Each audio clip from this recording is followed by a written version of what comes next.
Welcome to the Quarter by Quarter podcast, hosted by me, Brian Cologne Jr. Episode 4, we'll be covering the top games of Week 6 of the NFL season. First, I want to start off with Ravens-Titans. First game on Sunday, like 9:30 a.m. in London. Ravens last week, just awful performance, especially from the receivers, like 8 drops, 3 drop touchdowns. Looked like they were in control all of the game. Even though the score was close, ended up the Steelers coming out on top. And the team they're playing, the Titans, is kind of just like the Steelers in the way that they're not the most talented team, but they find weird ways to win in ugly football games and somehow end up having winning seasons, though it may not seem like they're that good. So man, this London game, I know the last one with the Bills and the Jags, the Bills came in super late, like 2 days before, or like a day before the game, and it felt like they started off like they had jet lag. So I hope the teams can start off like they usually would do if it's like a home game or away game in America, and it's not just jet lag with changing time zones. I know it's like a 10-hour change or just 8-hour change. It's huge over there in London. So it might affect them to start off the game like first and second quarter. But man, I think the Ravens, they really should pull it out. With the Titans, they got amazing defense. Derrick Henry, he's kind of been on a decline. Not too much, though. He's kind of inconsistent. I think he doesn't go off, though, against the Ravens defense. Really stout Roquan Smith, Marlon Humphrey, who may miss this game. And I know they're dealing with a lot of injuries, but still, amazing defense.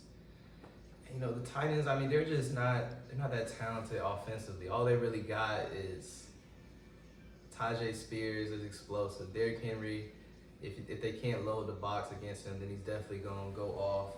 DeAndre Hopkins, he's still good, but not what he used to be.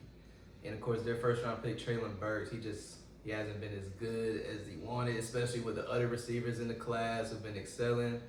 So man, I think it's going to be a low-scoring game with some great defenses. In the Ravens offense, they can never really feels like completely click for an entire game. You feel like you're going to get some stupid mistakes when you be like, oh my God, this dude's so talented. How could he make that mistake? So I think I got the Ravens 17-10 in a battle.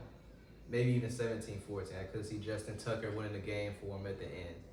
But yeah, I think Lamar's amazing though. But the team needs to start clicking. And it may just be all the injuries they deal with, because they're dealing with like 10 starters out, multiple season-ending injuries with starters. So, it's rough for the Ravens, but they're definitely a good team. Titans, they play hard. They're not that talented, but they play hard, and they're gonna give 100% every week. So I can definitely see them giving the Ravens a run for their money. Now for the next game, we got America's team versus the Chargers. Monday Night Football, primetime game. Cowboys last week, would rather not be talked about, got killed by the 49ers. Expected to be a great game with two seemingly elite teams, and you could see the difference in how good they were between the 49ers and the Cowboys.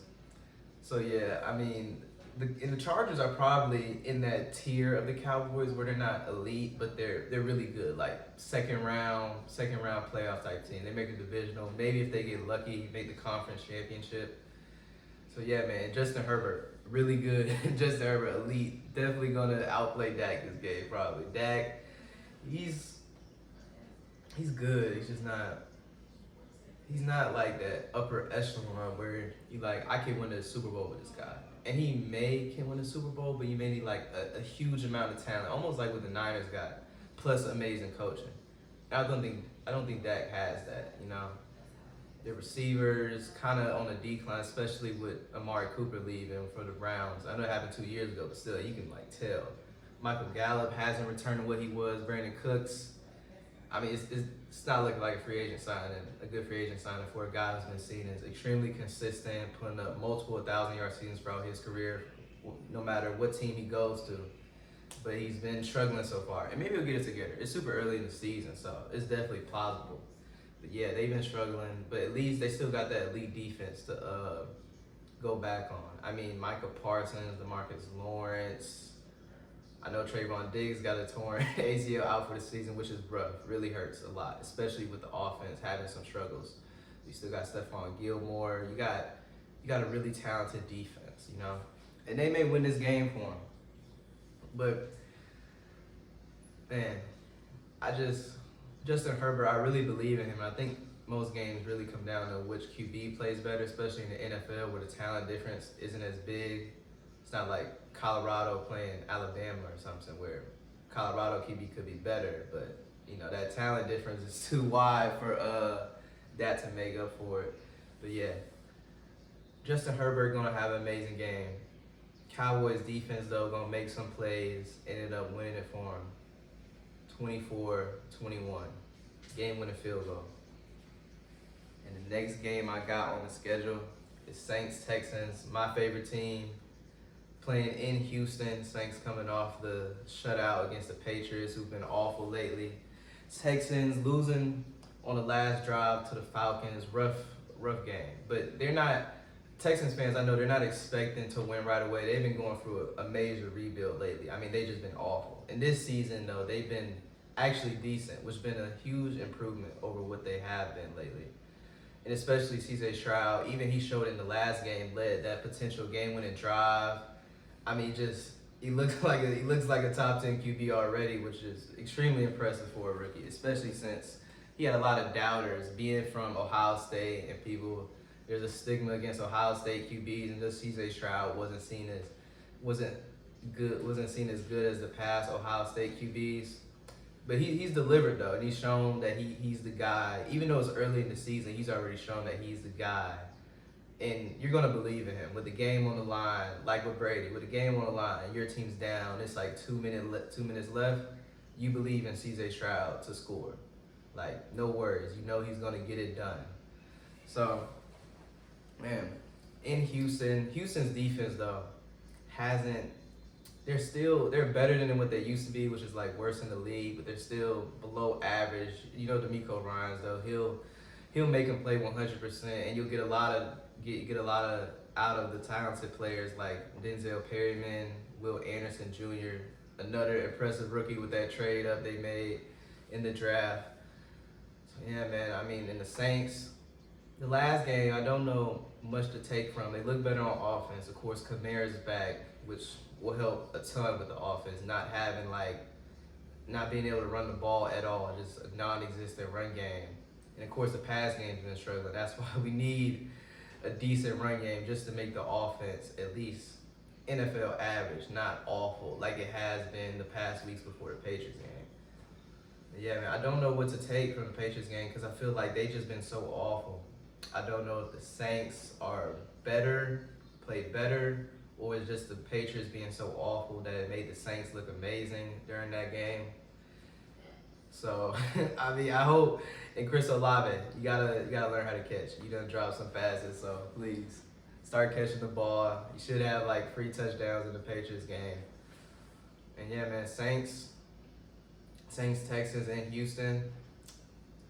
Saints pull it out, 16-13. Saints defense always gonna show up. Saints offense though, I don't know. I don't think it's almost one of those things. It doesn't matter who they play. It comes down to you and how Pete Carmichael calls plays. If Derek Carr can score in the red zone. I mean, they've literally been prior to the last week where they scored in the red zone twice.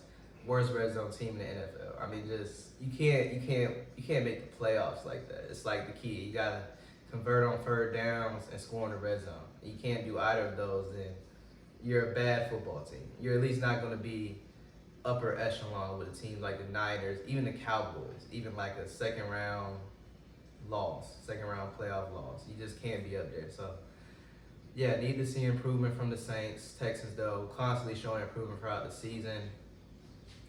So, man, but the Saints, they should have it, but you think that with a lot of games and it doesn't. So, yeah, man. Hopefully my Saints come out on top. So yeah, appreciate y'all coming out, looking at this podcast, episode 4, covering week 6 of the NFL season. Appreciate everybody that has watched. I love y'all a lot. Please like and subscribe. Please like and subscribe. I need it. Need as much views, all the likes, so it can share to other people and other people can see this podcast. So yeah, thank y'all very much, and I'll see y'all next